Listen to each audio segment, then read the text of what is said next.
अस्सलाम वालेकुम नाज़रीन। इस किस्त के आगाज़ में आमिर सादतीन कहता है अब जंग लाजमी है अर्तगल साहब, क्योंकि उस घटिया वसूलियत के साथ अमन कायम करना नामुमकिन है। जिस पर अर्तगल कहता है आपको उसकी पेशकश कबूल कर लेनी चाहिए अमीर हज़रत। तो अर्तगल कहता है मैं असलियान खातून के लिए जान भी दे सकता हूँ, रियासत की 1 इंच भी ज़मीन नहीं दे सकता। जिस पर अर्तगल कहता है वसूलियत का मकसद सिर्फ फानी बाजार नहीं बल्कि वो जंग चाहता है, क्योंकि उसका बादशाह अमन का ख्वाहिशमंद है, इसीलिए वो जंग करना खुद नहीं चाहता और हमें उकसा रहा है। अब आप उसकी पेशकश कबूल करके ऐसा ज़ाहिर करें कि आप असलहान खातून को बचाना चाहते हैं। तो सादतीन कहता है कि तुम्हारे पास क्या मनसूबा है अर्तगल। तो अर्तगल साहब कहता है मेरे आदमियों ने असलहान खातून का कई हद तक मालूमात कर ली है। जब यह पेशकश आप कबूल करेंगे तो वसूलियत अपने सिपाहियों को असलहान खातून को उस गार से निकालने के लिए भेजेगा, तो मेरे सिपाही उसका पीछा करते हुए असलहान खातून तक पहुंच जाएंगे। ये सुनकर सादतीन सोच में पड़ जाता है। उसके बाद अर्तगल कहता है मैं सुबह सवेरे रवाना हो जाऊंगा, आप कल हानली बाज़ार में अच्छी खबर के मुंतज़िर रहना। जिस पर सादतीन कहता है मैं कोनिया जाके सुल्तान अलाउद्दीन से कहूँगा कि अब हमें काराजायसार फ़तह कर लेना चाहिए, और ये तब मुमकिन होगा जब अर्तगल साहब और आलियार साहब मुतहिद हों। उसके बाद वो अपना हाथ आगे बढ़ाता है तो अर्तगल भी उसके हाथ में हाथ मिला लेता है। दूसरी तरफ चौधार कबीले में एक सिपाही कुतलुजा को बताता है कि मरकज़ी खेमे में आचार के सिपाही कुछ चीज़ छुपा के ले जा रहे थे। कुतलुजा कहता है उसका पीछा करो और मालूम करो कि वो चीज़ क्या है। दूसरी तरफ आलियार साहब की तबीयत कुछ बेहतर हो जाती है और वो बैठे होते हैं। इतने में अर्तगल साहब अंदर दाखिल होता है। तुर्गुत कहता है हमें असलहान खातून का कई हद तक मालूम हो चुका है, इंशाअल्लाह हम उसे जल्द ढूंढेंगे। आलियार साहब कहता है इंशाअल्लाह। इस पर अर्तगल साहब कहता है आप बेफ़िक्र हो जाएं आलियार साहब, मेरे आदमी फ़तह के लिए बेचैन हैं।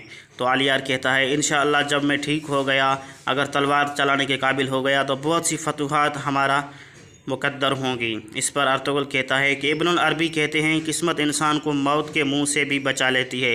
इतने में दरवेश अंदर आता है और कहता है एक मुसाफिर आया है अर्तगल साहब। इतने में इब्नुल अरबी अंदर दाखिल हो जाता है। अर्तगल उनको देखकर बहुत खुश हो जाता है और उसके बाद सब खड़े होकर उसका इस्तकबाल करते हैं। अर्तगल साहब उसको गले मिलने के बाद कहते हैं कि आखिरकार हमारी मुलाकात हो ही गई।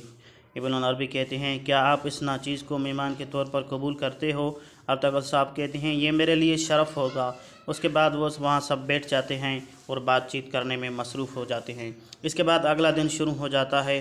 काराजायसार किले में हेलेना खातून बमसी से मिलने आती है। तो सिपाही कहता है कि हम तुम्हें अंदर नहीं जाने देंगे, हमें मजबूर मत करो। हेलेना कहती है मुझे अंदर जाने दो, मैं बमसी से मिलूँगी, लेकिन वो कहते हैं हम अंदर नहीं जाने देंगे। तो उसके बाद हेलेना कहती है बमसी मैं वसूलियत से बात करूंगी और तुम्हें इस कैद से रिहा करवाऊंगी, आप बेफ़िक्र रहो। उसके बाद वो वहाँ से चली जाती है। अंदर बैठा कैदी बमसी से कहता है कि ये औरतें जो हैं ये मजबूत मर्द को भी तबाह कर देती हैं, ये तुम्हें तबाह कर देगी। उसके बाद बमसी कहता है कि मेरा भाई दुआन कहता है कि मोहब्बत इंसान की ताकत होती है, कमज़ोरी नहीं होती। तब तियो कहता है ये मेरी बात आपको समझ में आएगी, लेकिन तब बहुत देर हो चुकी होगी। दूसरी तरफ हचा तौरियान बहुत परेशान होता है और दुमरुल से कहता है दुमरुल कुछ करो, हमें अर्तुगल भाई तक खबर पहुंचानी होगी कि बमसी को उन लोगों ने कैद कर दिया है। तो दुमरुल कहता है सब्र करो, हम अर्तुगल को क्या बताएंगे, हमें मालूम होना चाहिए कि उन लोगों ने उन्हें किस वजह से कैद किया है और क्यों कैद किया है। उसके बाद कहता है कि ये काम मुझ पर छोड़ दो।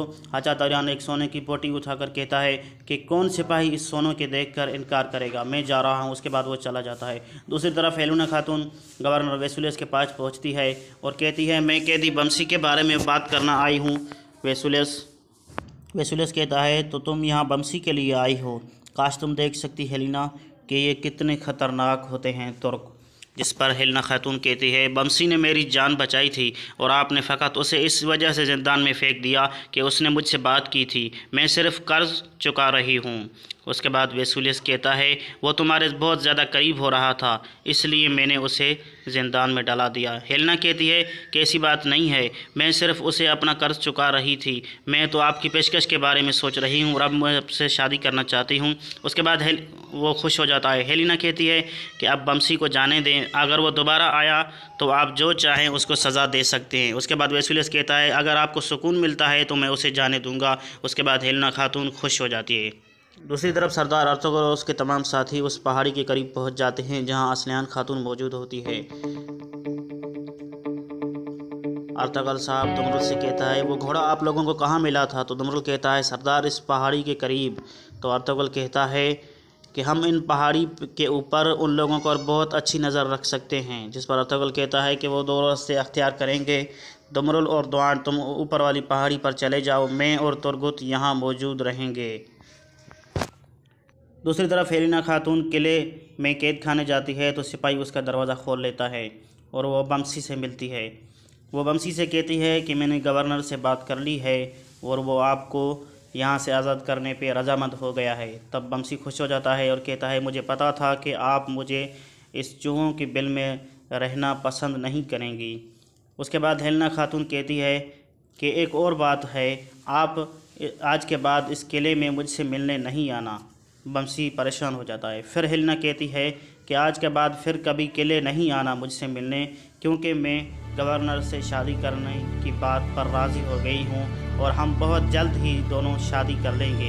उसके बाद बमसी बहुत परेशान हो जाता है और उसके बाद हेलिना वहाँ से जाने लगती है तो बमसी उसका हाथ पकड़ लेता है और उसे कहता है काश तुम यहाँ मुझे मरने के लिए छोड़ देती। ये ज़िंदगी मेरे लिए एक मौत से बेहतर है और मौत मेरे लिए एक शौक की तरह होती। हेलिना तुमने ये क्या कर दिया? तुम मुझे यहाँ सड़ने के लिए छोड़ देती तो वो मेरे लिए तमाम बेहतरीन होता।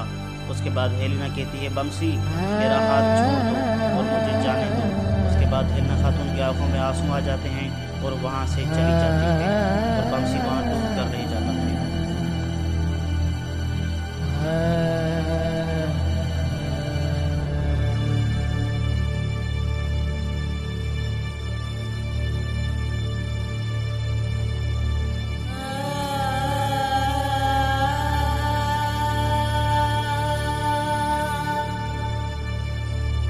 उसके बाद कैदी आगे बढ़कर बमसी से कहता है क्या हुआ तुर्क चरवाहे, जिस खातून के लिए आप अपनी जान देने के लिए तैयार थे उस खातून ने तुम्हें कचरे की डिब्बे की तरफ फेंक दिया है।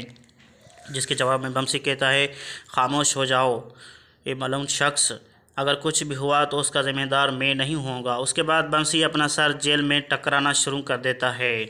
दूसरी तरफ एक सिपाही वेसुलियस के पास ख़त लेकर पहुंचता है। वेसुलियस ख़त पढ़ते हुए कहता है हमें आपकी शर्त मंजूर है और हम आपसे मुआहदा करने के लिए तैयार हैं। कल आप सूरज गुरूब होने से पहले असलिहान खातून को लेकर हानली बाज़ार के महल पहुँचो। उसके बाद वेसुलियस बहुत खुश हो जाता है और कहता है अमीर सादतीन की लगाम अब मेरी मुट्ठी में है। उसके बाद सिपाही को हुक्म देता है कि असलिहान खातून को लेके हानली बाज़ार पहुँचो। दूसरी तरफ बमसी को आज़ाद कर दिया गया था और वह बाहर आ गया था। दुमरुल और उस्ताद हच्चा दौरियान भी दूर से उसे देख रहे थे। सिपाही बमसी को कहता है अब यहाँ से चले जाओ, दोबारा यहाँ नज़र आए तो आपको मुर्दा पाओगे। उसके बाद बमसी कहता है कि मेरी तलवारें मुझे दे दो। सिपाही कहता है कि मैं तलवारें तुम्हें नहीं दूंगा, तुम अगर दोबारा जेल में नहीं जाना चाहते तो चुपचाप यहाँ से चले जाओ। तो बमसी कहता है मैं अपनी तलवारें लेने फिर दोबारा आऊँगा। उसके बाद वो वहाँ से चला जाता है और उस्ताद हच्चा तौरियान और दुमरुल के पास पहुँचता है। उसके दुकान के सामने बैठ जाता है और पानी मांगता है तो दुमरुल उसे पानी देता है। दूसरी तरफ कैदी जेल में कहता है 72 सिपाही 40 नेज़े और खून, या खुदा मुझे इस दर्द से निजात दे। इसके बाद वेसुलियस अंदर दाखिल होता है और तलवार तियो के सामने फेंक कर कहता है तियो एक एक करके हमारे सिपाही गिरते जा रहे हैं और तुर्क दिन ब दिन मजबूत होते जा रहे हैं और तुम इस तकलीफ़ में हो, ये बहुत हो गया। अब उठो और इंतकाम का वक्त आ गया है तियो। तुम्हें पता है कि उस तुर्क ने हमारे कितने साथियों को ज़ख्मी किया है और कितनों को मौत के घाट उतारा है। अब इंतकाम का वक्त है तियो, अपने पैरों पर खड़े हो जाओ। दूसरी तरफ कुतलुजा का सिपाही एक जगह पहुंचकर कहता है ये वो जगह है जहां उसने उस चीज़ को छुपाया था। तो वो देखते हैं कि एक आदमी की लाश वहां पड़ी होती है। उसके बाद सरदार आचार भी छुपकर ये सब कुछ देख रहा होता है और चुपचाप वहाँ से चला जाता है। कुतलुजा कहता है इस लाश को एक दूसरी जगह दफना दीजिए और ये बात हम लोगों तक महदूद रहनी चाहिए। और उसके बाद वो वहाँ से चला जाता है। दूसरी तरफ कमांडर तियो को तलवार अपनी दिखाता है और कहता है मुझे तुम्हारी ज़रूरत है तियो, उठो और मेरा साथ दो। उसके बाद तियो अपनी जंजीरें खोलने लगता है और कहता है ये तलवार अपने पास रखो, मैं इसके काबिल बन जाऊंगा तो ये तलवार आपसे ले लूँगा। उसके बाद वेसुलियस बहुत खुश हो जाता है और तियो को मज़ीद जोश दिलाने के लिए उसके बाजुओं को हिलाना शुरू कर देता है। तब वेसुलियस कहता है क्या तुम्हें पहली मिशन के बारे में बताऊं? थियो कहता हाँ मैं हाँ सर मिलाता है। उसके बाद वेसुलियस कहता है जाओ और उस तुर्क बमसी को पकड़ लो, वो मेरे लिए मुफीद साबित हो।